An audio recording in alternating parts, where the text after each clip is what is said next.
Welcome back to World Pocket Coins, where we talk about coins, currency, and collectibles that could be sitting in your pocket change right now and might be worth a lot more than you think. In today's video, we are going to dive deep into the Jefferson nickel from the year 1982. We'll explore its history, key features, minting details, and of course, the current market value for collectors. If you have a 1982 nickel in your collection, or even just lying around in a jar at home, you want to watch this entire video because you might be holding on to something much more valuable than just 5 cents. The Jefferson nickel has been in circulation since 1938, replacing the Buffalo nickel. Designed by artist Felix Schlag, the obverse features a left-facing portrait of Thomas Jefferson, the third president of the United States and the principal author of the Declaration of Independence. The reverse shows a view of Monticello, Jefferson's home in Virginia.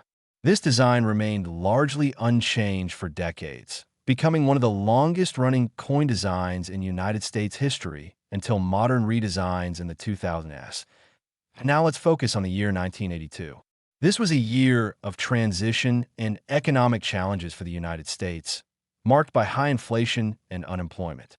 Despite these economic struggles, the U.S. Mint continued to produce millions of Jefferson nickels across its facilities. The 1982 nickel was struck at two main mints: the Philadelphia Mint, which in that year did not use a mint mark, and the Denver Mint, which used the D mint mark. While these coins were produced in large numbers for everyday use, certain factors make specific examples from 1982 worth much more than their face value today. One important thing to note about 1,982 nickels is their metal composition. Unlike pennies, which saw a significant change in 1982 when a U.S. Mint switched from mostly copper to a copper-plated zinc core, the nickel retained its composition of 75% copper and 25% nickel. This means that all 1982 Jefferson nickels are made from the same metal blend as previous decades, but their collectible value comes from condition, rarity of certain varieties, and mint errors. When it comes to coin collecting, condition is king. Most 1982 nickels you will find in circulation today are heavily worn, with flattened details and scratches from decades of use. However, a coin in uncirculated or mint state condition, especially one graded MS-65 or higher by professional grading services, can command much higher prices. For example, a regular 1982 D. Jefferson nickel in average circulated condition is still worth just face value, but in pristine, uncirculated condition with full steps on Monticello, it can sell for several dollars and sometimes tens of dollars, depending on the grade. Speaking of full steps, this is an important term for Jefferson nickel collectors. Full steps refer to the sharp, well-defined lines on the steps of the Monticello building on the reverse of the coin. Because striking quality varied, finding a coin where the steps are fully visible and unbroken is rare, especially for certain years like 1982. A 1982 nickel with full steps and a high grade can bring in a premium from serious collectors. Now, let's talk about errors and varieties, which can dramatically increase a coin's value. The 1982 Jefferson nickel has been known to have some interesting mint errors, such as off-center strikes, die cracks, and double die obverse or reverse varieties. These kinds of coins are highly sought after because they are unique, and the more dramatic the error, the higher the potential value. An off-center 1982 nickel that still shows a clear date can fetch several tens or even hundreds of dollars, depending on the severity of the misstrike. A strong double-die variety with visible doubling on the date or lettering can also bring significant collector interest. As for proof coins, the U.S. Mint did not produce regular proof nickels in circulation, but they did make special collector sets in San Francisco with the S Mint mark, featuring sharp strikes and mirror-like finishes. A 1982 S-proof Jefferson nickel in pristine condition is not as rare as some error coins, but still has a collector market, especially in perfect PR70 condition. So, what is the current market value of a 1982 Jefferson nickel? As of today, a circulated example without any special features or errors is worth 5 cents. However, an uncirculated coin with full steps from either the Philadelphia or Denver Mint can range from $5 to $25, with exceptionally high-grade examples selling for $50 or more. Rare mint errors can push the value into the hundreds of dollars. And proof coins from 1982, especially those graded PR69 or PR70, can sell for around $10 to $30 depending on demand. It's important to remember that coin values can change over time based on market trends, collector interest, and the overall condition of the coin. If you believe you have a high-grade example or a rare error from 1982, it's worth having the coin professionally graded to maximize its value in the marketplace. In conclusion, while the Jefferson nickel from 1982 might seem like just another common coin, there are hidden treasures within this year's mintage. Whether it's a pristine, uncirculated coin with full steps, a rare mint error, or a high-grade proof, there's potential for your nickel to be worth far more than 5 cents. So next time you're looking through your change, take a closer look at those nickels, especially the ones from 1982, because you might just be holding a small piece of history and a coin that collectors are willing to pay good money for.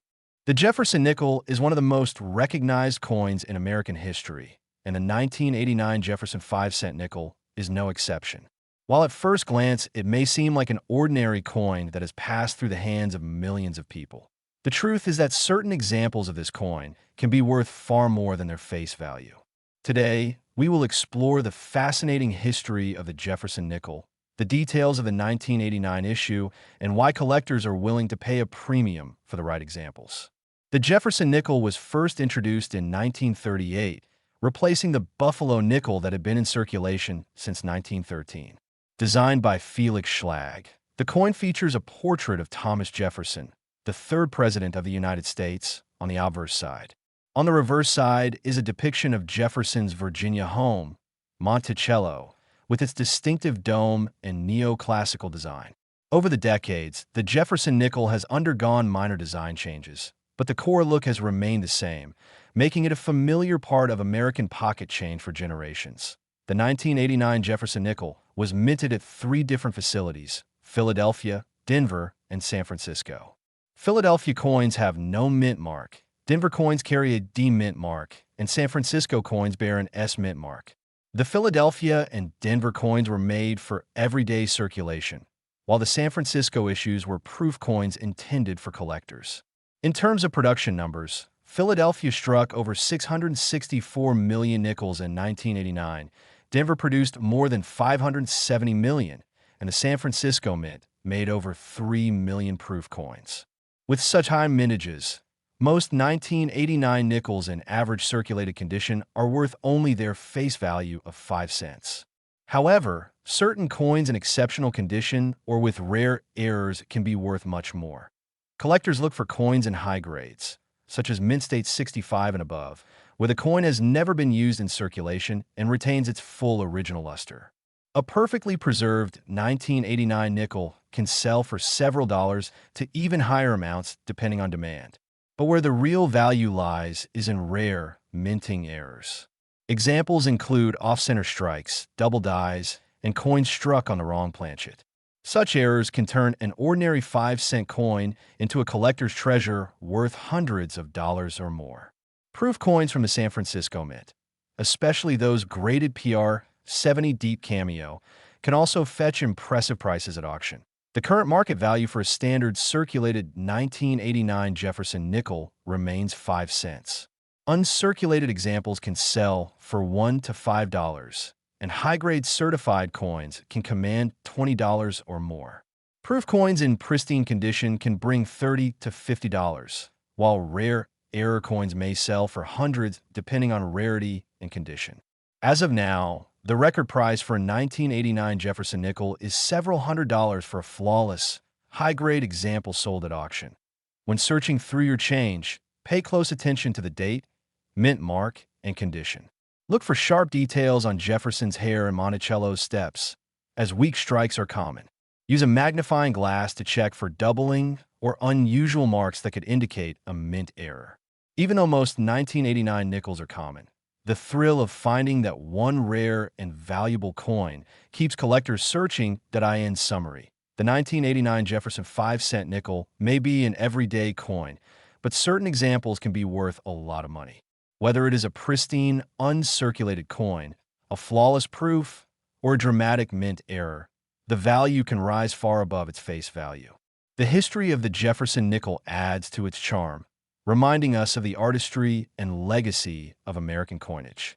So next time you see a 1989 nickel, take a closer look. You might just have a small piece of treasure in your hands.